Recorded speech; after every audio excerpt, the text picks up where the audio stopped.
billahi minasyaitonir rajim. Bismillahirrahmanirrahim. Assalamualaikum warahmatullahi wabarakatuh. Bismillah walhamdulillah wassalatu wassalamu ala khairi khalqillah nabiyyina Muhammadin ibni Abdillah wa ala alihi wa sahbihi wa man tabi'a huda ila yaumil qiyamah. Nawaina ta'alluma wa ta'lima wa tadhakkura wa tadhkira wa naf'a wal intifa' wal ifadata wal istifadata wal hasanata masuki bi kitabillahi wa sunnati rasulih والدعاء إلى الهدى والدلالة على الخير ابتغاء وجه الله ومرضاته وقربه وثوابه سبحانه وتعالى أما بعد فقال المصنف رحمه الله تعالى ونفعنا الله بعلومه وبعلوم مشايخنا في الدارين آمين أيها الولد وهي anakku khulasatul ilmi an ta'lama anna ta'ata wal ibadata ma hiya khulasatul ilmi kesimpulan dari ilmu, ya, intisari dari ilmu. Di sini kita akan melanjutkan pembahasan kita dari kitab Ayyuhal Walad, karya daripada Al-Imam Al-Ghazali rahimahullah taala. Dan di sini Al-Imam Al-Ghazali khususnya dalam bab atau fasal ini ingin menerangkan kepada kita sebenarnya inti daripada kita mencari ilmu, ya, atau inti sari atau kesimpulan, ya, dari perjuangan kita selama ini menuntut ilmu apa sebenarnya, ya, apakah kita dengan ilmu itu bisa berbangga diri yang mencapai sebuah kesuksesan tertentu atau bagaimana. Nah, tapi di sini kita melihat bahwa Al-Imam Al-Ghazali menyimpulkan bahwa khulasatul ilmi, ya, inti daripada ilmu, ya, kita dari sejak kecil sampai usia dewasa belajar pagi, siang, sore, malam, ya, menghabiskan waktu untuk ilmu. Intinya cuma satu, apa? Anta alama anna ta'ata wal ibadata mahiyah. Ya, engkau tahu bahwa ketaatan dan ibadah itu hakikatnya seperti apa. Jadi hanya sekedar ingin benar-benar, ya, kita tahu sebenarnya yang dimaksud dengan ketaatan yang diinginkan oleh Allah itu seperti apa. Ya, ibadah itu yang diinginkan oleh Allah itu sebenarnya seperti apa. Ya. Jadi kalau kita mungkin dalam tanda kutip meremehkan, ya mungkin ya kalau hal itu ya kita juga sudah tahu. Tapi ini sesuatu yang sebenarnya tidak semudah itu. Ya, ketaatan yang dilandasi dengan ilmu, ya, dengan perjuangan menuntut ilmu untuk mencari hakikat dari ketaatan yang sebenarnya, ibadah yang cuma bukan sekedar ibadah, bukan cuma sekedar melepas kewajiban, namun juga di sana adalah ada proses kita memaknai khusyuk. Kita belajar di sana cara ibadah yang benar, hakikat dari ibadah. Maka orang yang sudah menempuh jalan itu akan menemukan sesuatu yang tidak akan ditemukan, tidak akan dirasakan oleh orang-orang yang hanya menganggap remeh, ya, seolah-olah ketaatan ya sekedar ketaatan, ibadah sekedar ibadah. Ya, nah, karena itulah Imam Al-Ghazali mengatakan nanti pada hakikatnya engkau belajar siang, pagi, sore, malam, ya, dari usia muda sampai usia tua. Nanti engkau akan sampai pada sebuah titik di mana engkau akhirnya sadar, oh ternyata inilah ketaatan yang sesungguhnya. Inilah ketaatan yang Allah tuntut dari kita. Inilah ibadah yang sebenarnya, pengabdian yang sebenarnya, ya, ketundukan kita kepada Allah yang sebenarnya yang Allah inginkan dari kita. Bukan hanya sekedar menggerakkan anggota tubuh untuk sekedar sholat, memang itu secara zahirnya seperti itu. Tapi ada makna di luar daripada itu. Ya, puasa itu bukan hanya sekedar kita tidak makan atau tidak minum, tapi ada makna di balik itu semua. Yang mana tidak bisa kita langsung dapatkan hanya dengan sekedar melakukan. Kita butuh namanya proses penghayatan, proses khusyuk, yang itu di dalamnya adalah melalui fase menuntut ilmu di sana. Ya, kita mempelajari lebih dalam, ya, ibadah itu seperti apa, ketaatan seperti apa. Ya, maka nantinya ketika orang sudah benar-benar ikhlas dalam menuntut ilmu, menempuh perjalanan yang sangat panjang, mencari hakikat daripada ilmu itu, dia akan menemukan, ya, sampai di titik di mana oh ternyata inilah ketaatan dan ibadah yang sebenarnya, yang hakiki, yang diinginkan oleh Allah Subhanahu wa taala. Nah, itulah semoga kita termasuk ke dalam golongan atau kelompok yang bisa sampai ke titik itu, ya, ke hakikat yang sebenarnya. Ya, jadi taat bukan sekedar taat, ibadah bukan sekedar ibadah, tapi memaknai inti ketaatan itu seperti apa dan inti ibadah itu seperti apa. Apa jalannya menuntut ilmu? Ya, bukan sekedar sekali dua kali, sehari dua hari, tapi terus sampai kita sampai ke titik. Alam, ketahuilah, anna ta'ata wal ibadata mutaba'atu syari'i fil awamiri wan nawahi. Ya, sesungguhnya ketaatan dan keibadahan itu, ya, pun juga harus berkesesuaian dengan syariat, ya, berkesesuaian dengan aturan syariat. ya fil awamiri wan nawahi, ya berkaitan dengan perintah dan larangan. Ya, jadi misalkan kalau kita merasa diri kita apa namanya ingin melakukan ketaatan, ya tidak lantas kemudian kita semau kita juga, tapi ada aturan syariat mengenai ketaatan ini menjadi ketaatan kapan, atau perbuatan yang bentuknya ibadah ini benar-benar akan dianggap ibadah itu kapan. Ya, tidak serta-merta sesuai dengan kemauan kita, tapi ada aturan. Ya, termasuk di sana bil qauli wal fi'al, mencakup di dalamnya adalah ucapan-ucapan dan juga perbuatan-perbuatan. Yakni maksudnya kullu ma taqulu wa taf'al, setiap apa yang kau lakukan dan setiap apa yang kau apa namanya ucapkan, ya wa tatruk qaulahu wa fi'lahu, dan setiap yang engkau tinggalkan, ya perkataan itu ataupun perbuatan itu karena merupakan larangan, yakunu tidak syar'i, maka semua itu baik perintah maupun larangan, mengucapkan ataupun melakukan, harus mengikuti standar syariat, aturan daripada syariat, bukan standar kita semaunya kita. Ya, kama lau sumta yaumayil aidi wa ayyamat tasyrik. Ya, contohnya seperti apa? Engkau berpuasa, ya, kalau kita tahu puasa itu ibadah yang baik, ya. Puasa itu suatu ibadah yang luar biasa. Tapi kalau puasanya yaumayil aid, pada 2 hari raya, 10 Zulhijjah atau 1 Syawal, wa ayyamat tasyrik atau pada 11 Zulhijjah sampai dengan 13 Zulhijjah, ya takunu asian, meskipun bentuknya adalah apa namanya ibadah, ya tapi karena dilakukan di tempat-tempat yang tidak boleh di sana melakukan ibadah tersebut, maka takunu asian, maka engkau justru akan menjadi asi, orang yang durhaka, ya orang yang melawan perintah, gitu. Jadi tidak sekedar dengan kita puasa lantas otomatis apa namanya kita dianggap sebagai orang yang taat, belum tentu. Ya, puasa kita itu sudah sesuai belum dengan aturannya. Ya, apakah di waktu-waktu yang dibolehkan atau di waktu yang diharamkan? Apakah dengan cara yang sesuai dengan aturan syariat atau dengan semaunya kita? Nah, itu penting. Au sholaita fi thawbin maghsub, atau engkau sholat. Kita tahu sholat itu adalah ibadah yang luar biasa. Tapi kalau sholat dalam keadaan menggunakan pakaian yang hasil ghasab, ya hasil mengambil barang milik orang lain secara terang-terangan, ya tetap nanti akan dianggap sebagai suatu tindak yang tidak benar menurut Allah Subhanahu wa taala. Wa in kanat sholatu wa ibadatan, meskipun secara bentuk maupun puasa, ya tadi yang juga adalah sholat, itu semua bentuknya adalah ibadah, ya kita sepakat puasa itu ibadah, sholat itu ibadah. Tapi karena dilakukan dengan cara yang tidak tepat, tidak mengikuti aturan syariat, tak sam, tetap saja engkau akan berdosa dengan melakukan hal-hal yang demikian gitu. Ya, jadi intinya secara mendasar kita harus ketahui bahwa ketaatan dan ibadah itu, ya dasarnya adalah ya bukan sesuai dengan kemauan kita, tapi sesuai dengan apa yang Allah inginkan kepada kita. Nah, ini juga yang mungkin sering dipertanyakan ya kepada saya secara pribadi gitu ya. Dalam arti begini, ada beberapa orang yang mungkin tidak salah, mungkin dalam arti satu sisi ingin menjaga diri gitu ya. Jadi ada beberapa orang itu yang ketika di Indonesia, ya itu sudah terbiasa alhamdulillah menggunakan ya penutup muka dalam tanda kutip cadar seperti itu. Ya, kita tahu bahwa perintah bercadar itu ya memang ada dalam syariat. Artinya dengan dia menggunakan cadar maka dia mengikuti perintah syariat. Ya. Nah, tapi kan ada juga beberapa bentuk ibadah di mana di situ syariat mengatur jangan sampai tertutup muka. Ya. Nah, maka di sini contoh seperti ketika melaksanakan ibadah umroh atau ibadah haji. Terlepas dari perbedaan pendapat di sana, tapi kalau kita mengambil pendapatnya mazhab Syafi'i, ya, seorang perempuan kalau dalam keadaan ihram itu tidak boleh menutup muka. Ya, tidak boleh menutup muka, tidak boleh menggunakan cadar. Nah, saya sering apa namanya, sering disudutkan gitu ya. Masa iya orang mau menutup diri, menjaga diri malah dilarang. Nah, ini kan berarti dalam tanda kutip masih belum memahami konsep, ya, memahami konsep ketaatan dan ibadah. Ya, yang namanya ketaatan ibadah itu bagus, tapi harus sesuai dengan aturan syariat. Ya, kenapa apa namanya perempuan-perempuan itu menggunakan cadar di Indonesia? Jawabannya pasti mereka akan jawab karena itu perintah Allah. Ya, Allah memerintahkan meskipun hukumnya nanti ada yang mengatakan wajib, ada yang hukumnya fardu apa namanya sunnah muakkad dan lain sebagainya. Terlepas dari itu intinya adalah perintah Allah sih. Jadi mereka sadar ya karena Allah memerintahkan, ya ada anjuran syariat, maka kemudian perempuan-perempuan ini menggunakan cadar. Nah, sekarang saya mau tanya ya, kira-kira ketika para ulama berijtihad, yang mana ijtihad mereka itu kan didasarkan daripada dalil Al-Quran dan Sunnah, melihat kepada Al-Quran, melihat kepada Sunnah. Ya, tapi hasil ijtihadnya apa? Kalau ihram jangan menggunakan cadar. Artinya ketika kita tidak bercadar, ya ketika ihram itu, maka di situ adalah bentuk ketaatan kita kepada Allah.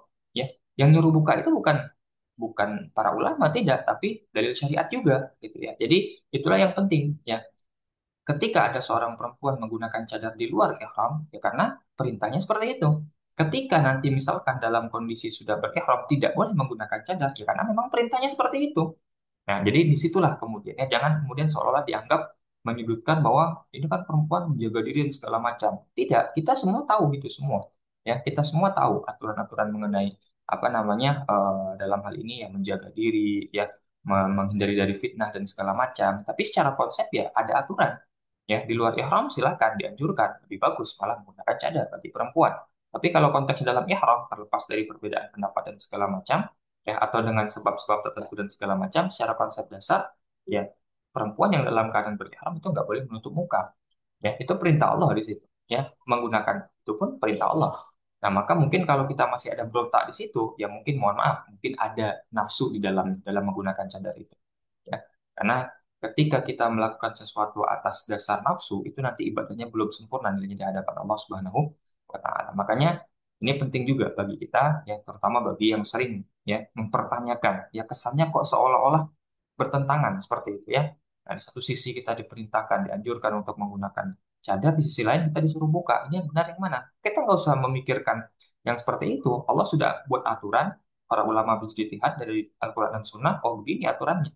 Ya. Makanya di situ kita kalau berbicara mengenai ibadah itu nggak berbicara mengenai alasannya kenapa begini, kenapa begitu. Makanya al-Islam itu definisinya al-inqiyad, patuh. Orang namanya patuh itu nggak nanya, gitu ya. Kalau misalkan kita punya pembantu di rumah, pembantunya patuh, kita suruh apa yang dikerjakan, ya. Disuruh pulang ya dia pulang, suruh datang ya dia datang, suruh masak dia masak, suruh jemur kain ya jemur kain, suruh cuci baju suruh cuci baju. Nggak nanya kenapa saya harus cuci baju, nggak nanya kenapa patuh. Nah, Islam itu kepatuhan, maka itu ketika diperintahkan bercadar pakai nggak usah tanya kenapa, ya. Kemudian ketika disuruh buka dalam tanda kutip, ketika dalam masalah ihram, ya berarti buka selesai. Kenapa harus dibuka? Nggak perlu pertanyakan itu. Nah, memang hanya di sisi luar, di sisi lain, ya, dalam ibadah itu pasti mengandung hikmah, ya pasti mengandung kebaikan untuk kita. Nah, kita jangan fokus kepada apa yang kita dapatkan dengan melakukan itu. Cukup kerjakan saja, pasti ada kebaikan di sini. Ada hikmah di balik. Ya, makanya dalam beberapa kitab-kitab fikih ya. Seperti misalkan ya, ini nasnya langsung ya, silakan nanti dicek dalam Kifayatul Akhyar, syarahnya Matan Takrib ya. Itu Taqiyuddin Al-Hisni menjelaskan di sana. Misalkan seperti dalam bab masalah air musyammas yang hukumnya makruh ya. Kalau ada seseorang yang tidak menggunakan air musyammas, kita tahu kalau makruh itu ditinggalkan berpahala, kalau dikerjakan tidak mengapa. Artinya orang kalau menggunakan air musyammas yang hukumnya makruh itu kan berarti nggak masalah. Tapi kalau misalkan dia bisa tinggalkan, dia dapat pahala di situ. Nah, kan ada beberapa orang yang coba mencari kenapa kok bisa ya air musyammas itu menjadi makruh. Oh, ternyata setelah diteliti ya ketika ada air yang dipanaskan oleh matahari di selain bejana emas dan perak itu akan memunculkan apa namanya zat-zat tertentu ya dari air yang panas tadi yang kalau terkena kulit dalam keadaan panas maka bisa menyebabkan penyakit penyakit kulit tertentu ya. Nah di situ Taqiyuddin Al-Asni menyebutkan apa? Kalau sekiranya orang kemudian tidak menggunakan air musyammas ya karena sebab hikmah yang dibaliknya tadi. Karena sebab ya nanti kalau saya pakai kulit saya nanti menjadi terluka dan segala macam atau menjadi kena penyakit kulit di situ dia nggak dapat pahala. Kenapa? Ya dia mengerjakannya bukan karena sebab ya perintah ya tapi karena sebab ada sesuatu yang dia dapatkan atau hikmah dibalik daripada itu semua. Tapi kalau dia memang karena memang ini makruh secara syariat ya saya tinggalkan terlepas dari saya dapat apa tidak. Nah justru di situ yang dapat dapat pahalanya seperti itu. Ya itu nanti silakan dicek sendiri dalam kitab Fathul Akhir ada. Ya. Kalau sesuatu dikerjakan lil irsyad, ya karena sebab ya karena dokter menganjurkan demikian dan segala macam, ya berarti nanti tidak dihitung sebagai pahala. Ya, meskipun ya itu semuanya ranah Allah Subhanahu Wa Taala. Tapi disinilah pentingnya kita bagaimana kemudian ketika ada yang namanya Islam berarti kepatuhan, maka kita nggak sepantasnya mempertanyakan aturan. Ya, kita telah sepakat bahwa para ulama ini gak asal-asalan dalam membuat hukum, dalam mengeluarkan fatwa, dalam menulis kitab dan segala macam. Semuanya didasari dengan ilmu, ada sumbernya, Al-Quran dan hadis. Seperti itu. Ya, jadi setiap hukum yang keluar dari mereka itu pasti sudah pertimbangan yang matang, gitu ya. Apakah Imam Syafi'i nggak kemudian bertanya juga ya, kenapa kemudian dalam masalah umum dianjurkan bercadar, tapi ketika dalam masalah ihram dianjurkan buka cadar, bahkan tidak boleh bercadar. Ya, pasti kalau dalam hati kecilnya ada pertanyaan seperti itu, tapi karena memang amanah ilmiah, ilmu, karena memang aturan syariatnya seperti itu ya, nggak perlu dipertanyakan. Ya sudah, kalau memang aturannya seperti itu. Jadi kalaupun ada perintah kita kerjakan tanpa kita harus tahu kalau saya kerjakan saya dapat apa. Justru kalau kita tahu dan mengharapkan dapat apa, itu malah menghilangkan keikhlasan kita karena Allah Subhanahu wa taala. Ya. Kalau misalkan kita sholat, kenapa saya harus sholat? Kalau kita sholat karena hadiah sholat adalah surga, berarti kita mengharapkan surga, bukan mengharapkan ridho Allah Subhanahu wa taala. Tapi kenapa kita sholat? Ya karena saya beragama Islam. Islam itu tunduk dan patuh terhadap ajaran yang diajarkan oleh Nabi Muhammad. Nabi Muhammad suruh saya sholat, ya sudah saya sholat.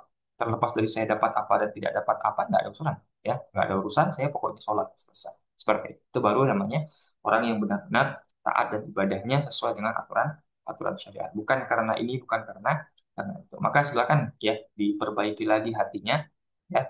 Jangan juga apa namanya terbawa emosi, terbawa nafsu. Kesannya adalah ya ibadah itu sesuai dengan kemauan kita. Tidak, ya. Ada aturan syariat yang mengatur semuanya. Tidak bisa sesuai dengan kemauan kita. Ya, kita melakukannya karena itu perintahnya, kita tinggalkannya karena itu juga perintahnya. Ya, puasa itu benar, tapi kalau sesuai dengan kemauan kita, puasa pada hari raya, ya tetap dianggap kita berdosa. Ya, gitu. Jadi ghirah ya atau semangat beragama itu bagus, tapi harus didasari dengan saya sering sampaikan yang semacam ya semangat beragama itu bagus sekali, tapi kalau tidak dilandasi dengan ilmu nanti malah bablasan, malah seolah-olah ya kita yang lebih paham dengan aturan aturan syariat. Sementara yang namanya Islam itu al-inqiyad, tunduk patuh. Ya aturannya seperti itu, hasil ijtihad seperti itu berdasarkan Al-Quran dan hadis, ya sudah kita kerjakan seperti itu, selesai. Gak usah dipertanyakan kenapa kok begini, kenapa kok begitu. Itu berarti kita belum tunduk, belum patuh sepenuhnya. Masih banyak pertanyaan. Ya, masih banyak pertanyaan dalam diri diri kita. Bayan bagilah ka ayyakuna qauluka wa fi'luka muwafiqan li syara'. Ya, wahai anakku, ya hendaklah ya setiap yang kau ucapkan, setiap yang kau lakukan itu sesuai dengan syariat. Jadi kita katakan, ya. Kalau syariat mengatur demikian ya hendaknya kita lakukan itu. Kalau syariat nggak mengatur demikian, maka jangan coba-coba kita melakukan lawannya. Ya. Kalau pemerintah syariat mengatakan seperti ini ya kita ikuti. Jangan kemudian kita mencoba seolah-olah kita lebih hebat daripada syariat itu sendiri. Ya, idil ilmu wal amalu bila tidak syar'i dhalalah. Karena ilmu dan amal kalau tidak sesuai dengan syariat, tidak mengikuti aturan syariat ya, itu adalah sebuah kesesatan. Nah, jadi jangan merasa mentang-mentang kita melakukan amal soleh, atas kemudian kita dianggap orang yang benar. Belum tentu. Kadang amal soleh kita tidak dilakukan dengan cara yang tepat, tidak sesuai dengan syariat, justru menjadi kesesatan. Ya, jadi jangan sampai terjebak dengan ghirah beragama yang sangat luar biasa, tapi justru tidak disertai dengan ilmu sehingga kita terjebak kepada kesesatan. Ya, dhalla wa adalla, sesat dan menyesatkan. Wa yanbaghi laka alla taghtarra bi syadhi wa tamatis sufiyah. Ya, dan hendaklah engkau kalian wahai murid-murid ya, wahai apa namanya orang yang sudah lama belajar ilmu ya, untuk tidak tertipu ya dengan apa namanya keajaiban-keajaiban, keanehan yang keluar dari sebagian kalangan sufi. Baik, di sini kita harus luruskan dulu ya atau kita jelaskan dulu. Di sini Imam Al-Ghazali tidak mengkritik tasawuf secara umum ya. Yang beliau kritik adalah sufi ya. Dan sufi pun tidak semua sufi, tapi sufi tertentu, oknum sufi. Oke, kita luruskan lagi ya. Jadi di sini Al-Imam Al-Ghazali tidak mengkritik tasawuf secara umum. Oke, yang beliau kritik adalah sufi. Ya. Tapi sufinya apakah semua sufi juga tidak? Ya, sufi yang bagaimana? Sufi yang gemar apa namanya menceritakan keanehan-keanehan atau sering membanggakan keajaiban-keajaiban yang ada dalam dirinya gitu ya.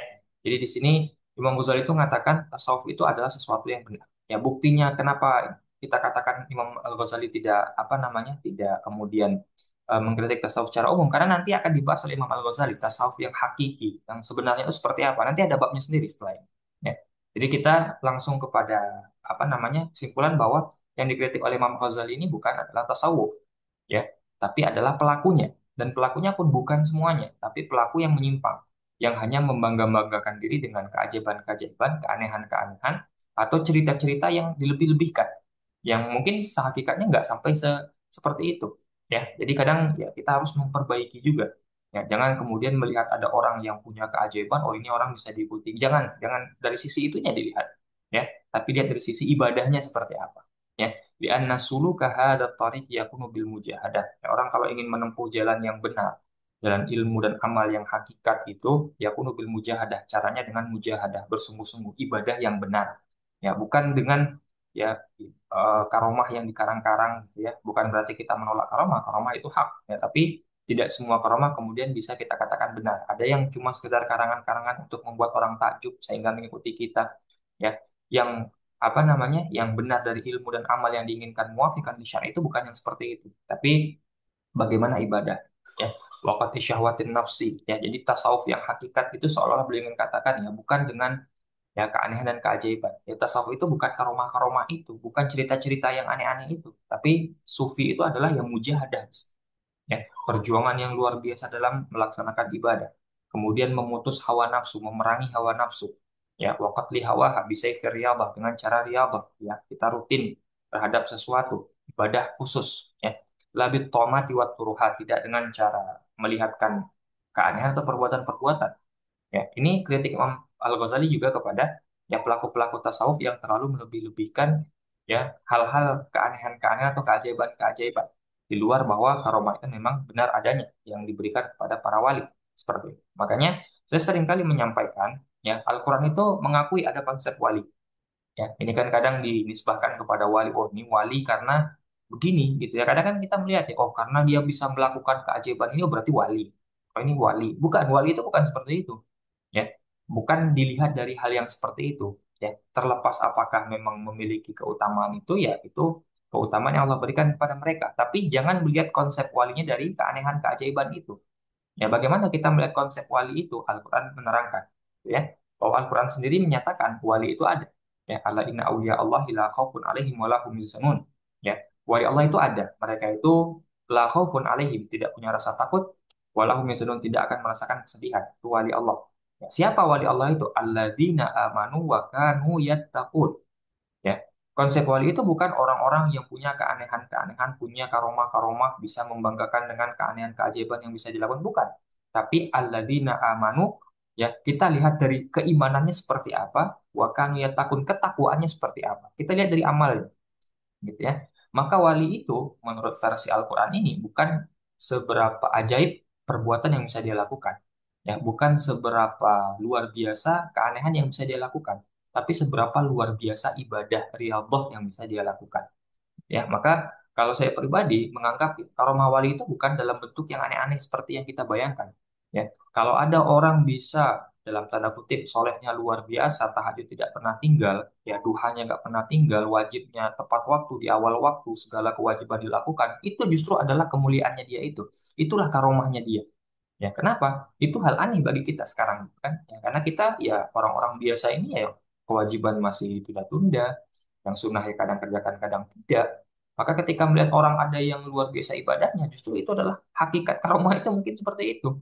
Ya bukan bisa membengkokkan apa namanya sendok gitu ya dan lain sebagainya, bukan. Tapi ya tadi bagaimana ibadahnya itu luar biasanya saja seperti tadi. Nah, itulah yang hakikat daripada apa namanya sufi atau wali yang diinginkan. Jadi jangan tertipu dengan kalau ada orang disebut wali, kenapa dia disebut wali? Karena dia bisa melakukan ini, melakukan itu. Bukan di situ standar walinya.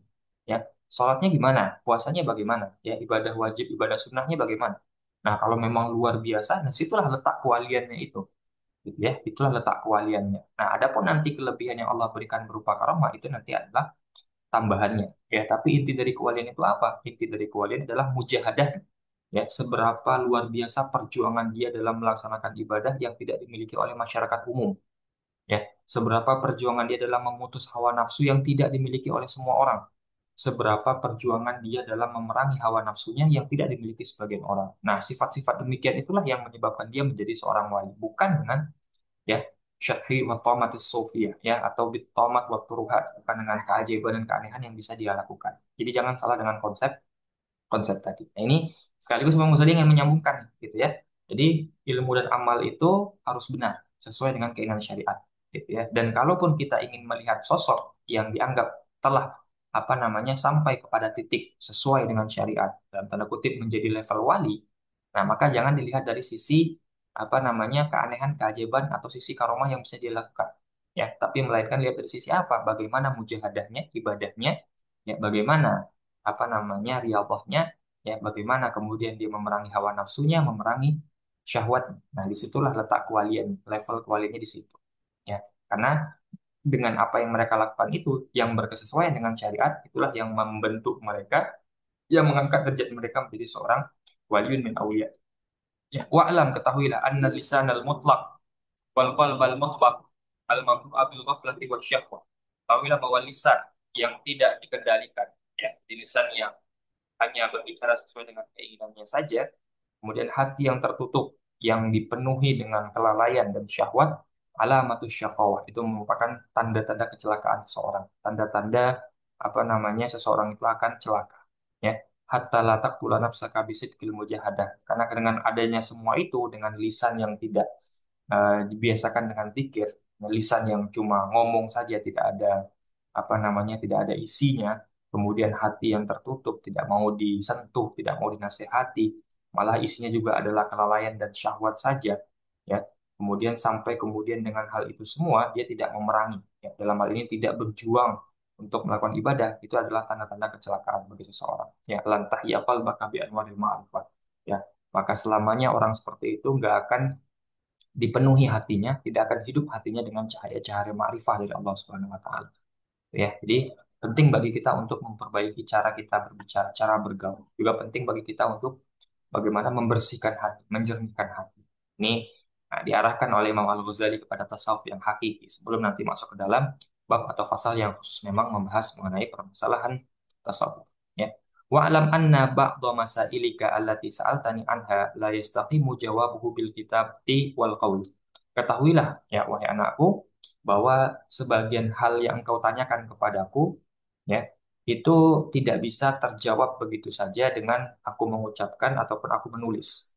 Jadi ada hal-hal yang kau tanyakan padaku, ya aku nggak bisa jawab, ya aku tulis pun ya nggak bisa engkau akan dapat jawaban itu, atau aku sampaikan pun aku nggak bisa, ya kenapa? Intabluk tilkal hala ta'rif mahiyya. Karena kalau engkau dapat rasakan, engkau sampai ke titik itu, maka engkau akan tahu jawabannya sendiri. Ya, jadi ada sesuatu yang sifatnya dzauqiyah, ya. Apa itu dzauqiyah? Sesuatu yang tidak bisa disampaikan dengan kata-kata, dengan tulisan, tapi harus merasakannya secara langsung. Ya. Wa illa fa'il muhaminal mustahilat. Ya, karena jika dipaksakan tanpa merasakan, ya, dipaksakan untuk tahu tanpa merasakannya langsung, itu mustahilat. Kita nggak akan tahu jawaban dari pertanyaan-pertanyaan itu, kata beliau. Ya, nah, wa kullu ma yakunu dzauqiyan, sesuatu yang sifatnya dzauqiyah, rasa, harus tahu, terjun dulu baru tahu. La yastaqim wasfuhu bil qaul, maka tidak bisa ya sesuatu itu dijawab atau disifati dengan ucapan. Ya, menggambarkan sesuatu itu nggak bisa. Ya, kehalawatil hulwi. Seperti contohnya rasa manis itu seperti apa? Ya. Kita mau mendefinisikan manis itu seperti apa akan susah. Mau dengan bahasa seindah apapun, bahasa sejelas apapun akan susah. Kenapa? Ya kalau orangnya nggak merasakan bagaimana yang manis itu, dia nggak akan tahu, nggak akan paham. Oh ini loh yang manis. Nah, sama halnya, ada beberapa pertanyaan yang kau tanyakan kepada aku mungkin tahu jawabannya, tapi aku nggak bisa menyampaikannya. Karena nggak tahu cara menyampaikannya. Dan engkau pun baru bisa tahu jawabannya, tahu rasanya kalau sudah melihat langsung atau merasakan secara langsung. Ya, wa miraratil mur, rasakan seperti rasa pahit juga. La tu'rafu illa bidzauq. Nggak akan bisa didefinisikan. Manis itu begini, pahit itu begini, nggak bisa, ya harus dirasakan langsung, ya makan gula, oh gini loh yang manis, seperti itu, ya kama hukiya anna ininan, sebagaimana diceritakan, diriwayatkan, ya bahwa ada seorang yang inin, ini itu artinya impoten, ya kata ila sahibin lahu, menulis surat kepada sahabat, kepada teman, ya arifni ladzatal mujama'ati kaifatakun. Jadi orang impoten ini nanya kepada sahabatnya, gimana sih rasanya melakukan hubungan yang mujama'ah, berjima itu gimana rasa, kata inin. Maka tabafi jawabihi. Kemudian dijawab oleh saudaranya tadi, sahabatnya tadi, ya fulan, wahai orang yang tadi bertanya, inni kuntu hasibtuka dan faqat. Aku selama ini menduga bahwa engkau itu hanya sebatas impoten. Kekuranganmu hanya sebatas impoten selama ini. Wal'an, tapi sekarang dengan pertanyaanmu itu, araftu annaka nun wa ahmak. Aku tahu bahwa kekuranganmu bukan hanya sekedar impoten, tapi engkau juga bodoh. Ya. Lianna hadhihi lazata dzauqiyah. Karena rasa itu, mujamaah itu, yaitu zauqiyah, sifatnya nggak bisa didefinisikan. Di mana rasa nikmatnya itu, intasil ilaihya ta'rif. Kalau engkau bisa merasakannya, maka engkau akan tahu sendiri nanti gimana rasanya. Wa illa, kalaupun kau tidak bisa merasakannya, ya kalau engkau nggak langsung melakukannya, la yastaqimu wasfuha bil qauli wal kitabah, maka nggak akan bisa didefinisikan, dideskripsikan dengan ucapan maupun dengan tulisan. Ya, karena sesuatu itu kadang ada yang tidak bisa dideskripsikan, harus langsung merasakan seperti itu. Nah, itulah yang ingin disampaikan Imam Al-Ghazali. Imam Al-Ghazali katakan apa? Ya, sebagian hal yang kau tanyakan selama ini, ya, aku mungkin tahu jawabannya, tapi aku nggak bisa deskripsikan kepada kamu. Ya, kau harus ya tempuh jalan sendiri, ya, ada proses tersendiri untuk sampai kepada keadaan itu sehingga engkau tahu, oh ternyata begini loh, ya, begini jawabannya, begini rasa. Dia ada hal-hal yang tidak bisa dijawab oleh seorang guru, terkadang ya bukan karena gurunya nggak bisa jawab, gurunya tahu tapi tidak bisa disampaikan, ya, tidak bisa dideskripsikan karena memang sesuatu yang sifatnya ya harus langsung dirasakan. Ya, ba'du masailika min hadzal qabil, ya, sebagian pertanyaanmu, sebagian masalahmu itu dari ranah ini, ya. Wa ammal ba'dul ladzi yastaqimu lahul jawab, adapun sebagian yang lain yang bisa dijawab, ya, bisa dideskripsikan jawabannya, bisa didefinisikan, bisa dituliskan, bisa diucapkan, faqad dzakarnahu fi ihya'il ulum, maka engkau bisa cek, ya, aku sudah tulis, sudah aku sebutkan semua jawaban masalahmu dalam kitab Ihya Ulumuddin wa ghairihi, dan kitab lainnya. Wa nadhkuru huna nubdzatan minhu, dan aku akan sampaikan beberapa di antaranya saja dalam kitab ini. Wa nusyiru ilaihi, dan aku akan memberikan isyarat kepada hal tersebut, ya. Fa awwalu su'alika qad sa'altani 'anis saliki ma wajaba 'alaihi. Pertanyaan pertama yang kau tanyakan kepadaku adalah mengenai seseorang yang menempuh suatu perjalanan spiritual, salik, ya. Apa yang wajib dia lakukan bagi seorang salik? Maka fanaqulu, maka kami katakan, kata Imam Al-Ghazali, qad wajaba 'ala saliki arba'at umur. Ada empat hal yang mesti apa namanya ada dalam diri seorang salik, orang yang menempuh suatu jalan spiritual. Awalul amri i'tiqadun sahih. Yang pertama adalah dia memiliki apa namanya keyakinan, akidah yang benar. La yakunu fihi bid'ah. Tidak ada sesuatu yang aneh, sesuatu yang meleset, ya, sesuatu yang menyesatkan, sesuatu yang sesat dalam keyakinan. Dia memperbaiki akidah. Ya, jadi kalau ingin menjadi seseorang yang menempuh jalan spiritual menuju Allah, pertama perbaiki akidah dulu. Wasani, yang kedua, taubatun nasuh, la tarji'u ba'dahu illa zallah. Ya.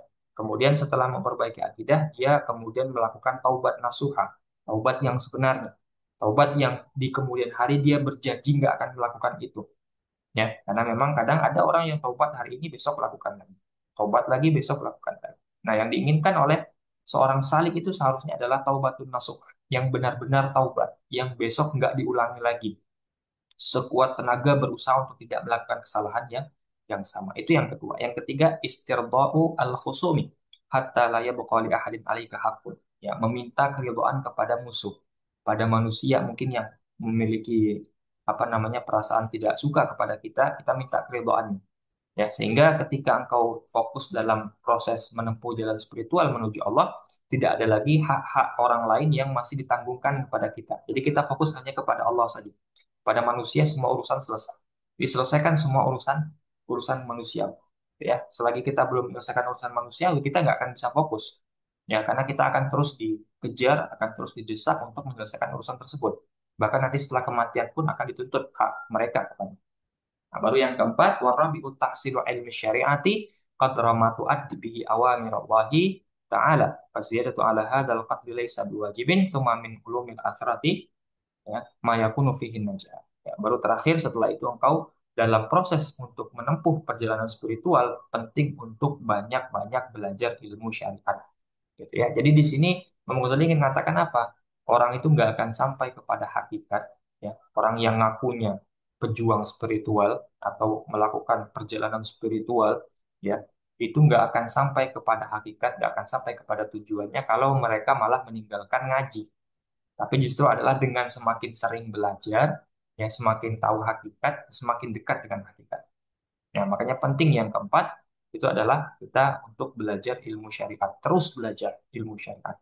Ya, sekira-kira ilmu tersebut cukup untuk kita melakukan semua perintah Allah. Adapun kalau di luar itu, yaitu hukumnya tidak sampai kepada level wajib, ya sebatas level sunnah. Intinya adalah jangan sampai kita ketika misalkan ingin melakukan perjalanan spiritual, kita belum benar-benar mengetahui amalan atau ibadah yang akan kita lakukan, tapi pelajari dulu. Ya, pelajari dulu. Kita ingin spiritual kita baik dengan memperbaiki sholat dulu, memperbaiki ibadah kita dan yang lain sebagainya. Untuk apa? Supaya nanti benar-benar yang kita lakukan adalah sesuai dengan keinginan keinginan syaitan. Jadi kalau sudah sampai di level ya itu adalah perintah yang harus kita lakukan, perintah Allah yang kita lakukan, maka harus kita pelajari. Nah, tapi kalau di levelnya di atas itu tidak menjadi suatu kewajiban. Adapun terkait dengan ilmu-ilmu lain, ya ilmu selain daripada ilmu syariat, maka cukup dipelajari yang bisa menyelamatkan kita. Yang kita butuhkan sekira-kiranya apa namanya selama proses kehidupan kita di dunia maupun di akhirat, ya, sesuai dengan kebutuhan saja. Ya. Tauqiyah an-Nashibli, ya diriwayatkan, dihikayatkan, ya dari seseorang yang bernama Ashibli, Syekh Ashibli rahimahullah. Ya, jadi khadimah arba'amiati ustad. Suatu ketika ya dalam proses yang panjang beliau pernah melayani 400 orang guru. Bayangkan, gurunya 400. Ini yang dilayani, belum yang tidak dilayani. Mungkin lebih banyak lagi ya. Nah, yang dilayani 400 orang guru ya. Waqala kemudian berkatalah Imam Asyibli, qara'atu arba'ata alafin hadithin. Ya, alafi hadithin. Aku pernah membaca 4.000 hadis. Ya, dari guru yang banyak tadi aku mendapati 4.000 hadis, aku baca, aku telaah, maknanya aku tadabburi semuanya. Summa ikhtartu minha hadisan wahidan amiltu bihi. Tapi dari semua hadis itu ternyata ada satu hadis yang paling berkesan untukku, aku memilih hadis itu untuk aku amalkan.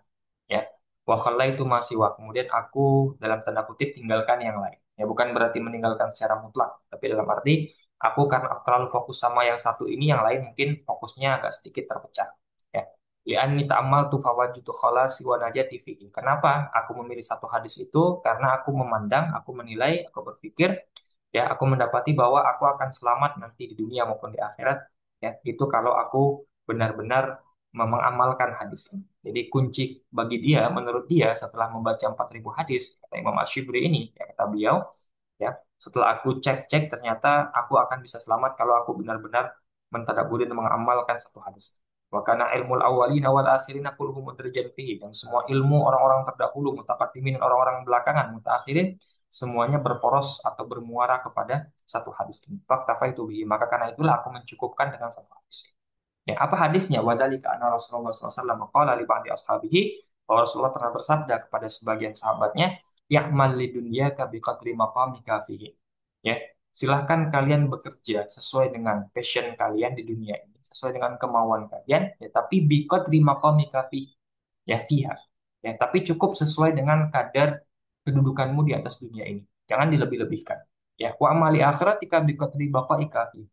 Ya, bekerjalah untuk akhirat kalian sekira-kira seberapa kekal kalian ingin berada di sana atau seberapa kekal, seberapa lama kalian di sana. Artinya apa? Kita hidup di dunia itu sementara, ya.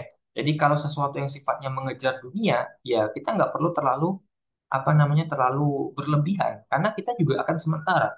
Kita mencari uang sampai miliaran triliunan, pada akhirnya besok kita mati, semua uang dan apa harta kita itu juga nggak akan kita bawa nantinya.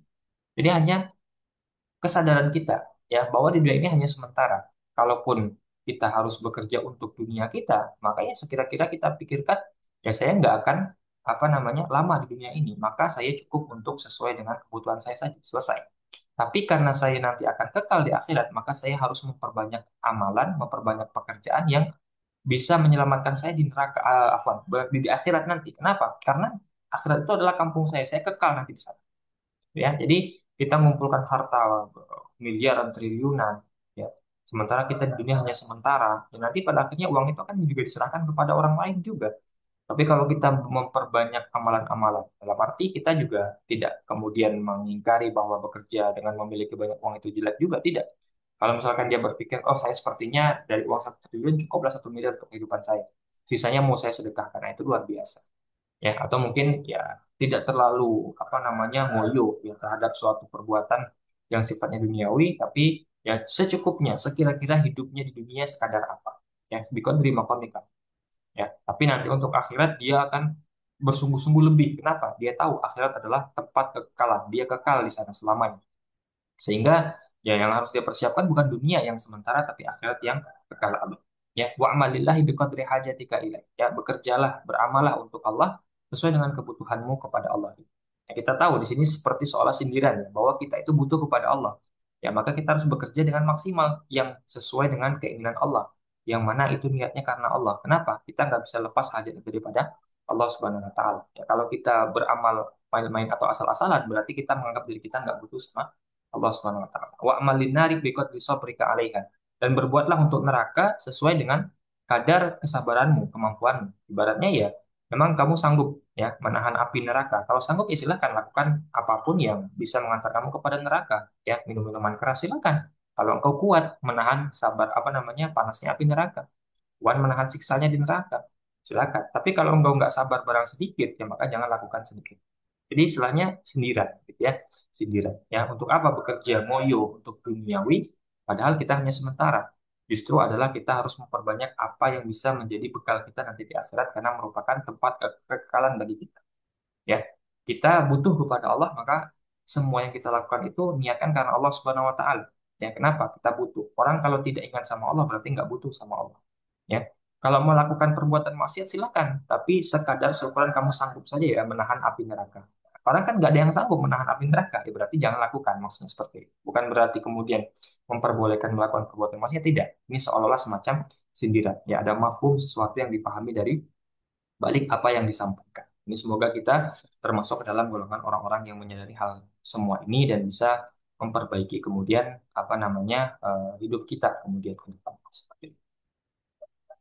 Wallahu a'lam, demikian kita cukupkan dulu pertemuan kita di waktu ini. Semoga bermanfaat dan bisa mengubah apa namanya kepribadian kita, sama yang berkaitan dengan ilmu dan amal. Semoga bisa menjadi lebih baik.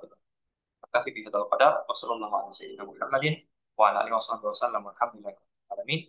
Akhirul kalam wabillahi taufiq. Wassalamualaikum warahmatullahi wabarakatuh.